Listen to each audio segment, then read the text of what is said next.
11171.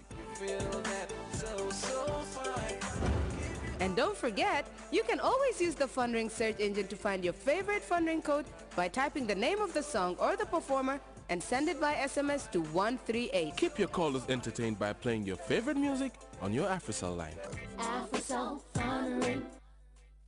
Welcome back. Saturday's Arab League deadline for Syria to stop killing protesters has come and gone, leaving the country open to sanctions. But Syria's President Bashar al-Assad says he won't back down. Assad says his government will push forward with its crackdown on protesters. The Syrian leader gave an exclusive interview to the Sunday Times of London. In it, the president talks about the government's duty of protecting civilians from what he calls militants. To stop smuggling armaments from outside Syria, from the borders of the neighboring countries. We have to stop having the money coming to support those militants again across the borders. That's what we have to do. And how far will you go to save your country? If saving your country meant for you to resign from president or to give up the presidency, would you go that far? I have no limit to do anything to serve the country. I'm here to serve the country. My country not here to serve me. So it's not about me, it's about Syria. The problem is not about the president now, it's about the stability of Syria, and it's about the unity of Syria. How can we keep Syria unified? If the president is a factor of unifying the country, has to stay. If he's a factor of dividing the country, has to leave. President or any other one. So this is the principle. But it's not so far, it's about the unity of Syria, it's about the international intervention. Most of the Syrians are unified, and what's happening now is because of a minority of militants that's been killing Syrians on a daily basis. But there's a sector of the community that is saying that you know, they are against you as a president or the regime, you as a president plus the regime. That sector, even if it's a minority, exists. So do they not have a right to say? Of course they have the right, but through the through the elections. Through the elections. We are going to have elections in February or maybe March, and we're going to have a new parliament. After that, we're going to have new government. We're going to have new constitutions. That constitution will set the basis of how to elect president. If they need president or don't need him, they have the elections. They can go. They can participate in it. The ballot boxes will decide who should be president. And now on to Libya, where A tug of war is developing in Libya between rival factions in the interim government and the International Criminal Court over Muammar Gaddafi's captured son. The ICC wants Saif al-Islam Gaddafi sent to the Netherlands to face charges of crimes against humanity. Libyan authorities want to try him at home on other charges. Meanwhile, Libya's National Transitional Council has some big announcements regarding the country's new government. CNN's Joanna Kardesh has more on the developing story. Well, Raphael, as we mentioned yesterday, Saif al-Islam Gaddafi was taken to the western mountain city of Zintan by the fighters who had captured him.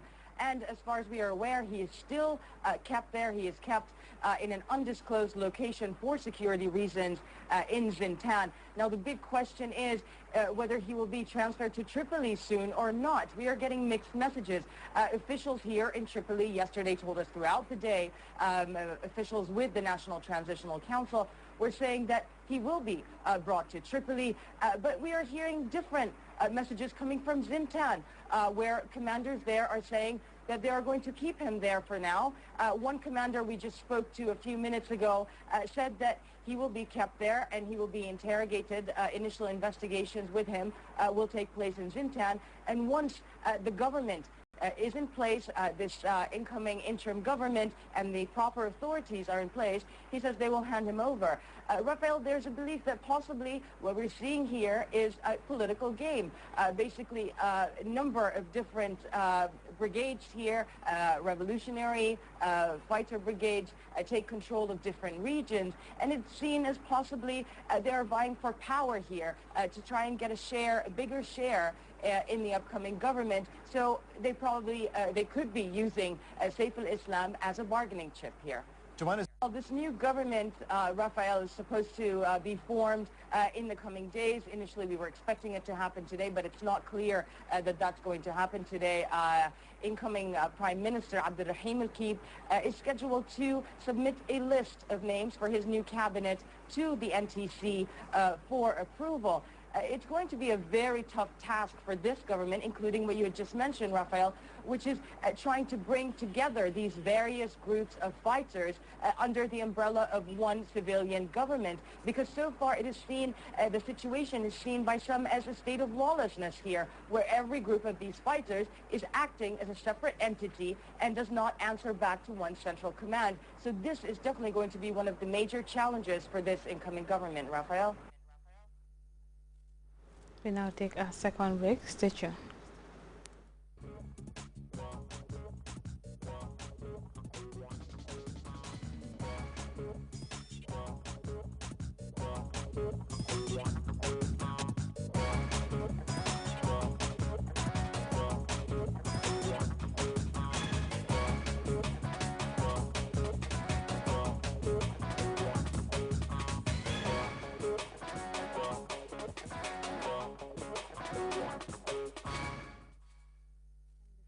A reminder of our headlines. President Jammeh has made a triumphant return to State House days after embarking on his thank you tour of the country. Opposition candidates in the November 24th presidential election are traversing provincial Gambia in a bid to increase their share of the over 700,000 votes. Syrian strongman Bashar al-Assad is remaining defiant against the backdrop of searing international condemnation over his handling of the spiraling protest in his country. And the Transitional National Council in Libya is calling for the transfer of Saif al-Islam to Tripoli, but the Zintan brigade holding Saif Gaddafi is insisting on keeping him safe in the mountainous town. You can also follow those stories and other GRTS programs live on our website at www.grts.gm. There you can also monitor GRTS Radio Live. That brings us to the end of this edition of the news. Thanks for watching. Enjoy the rest of our programs.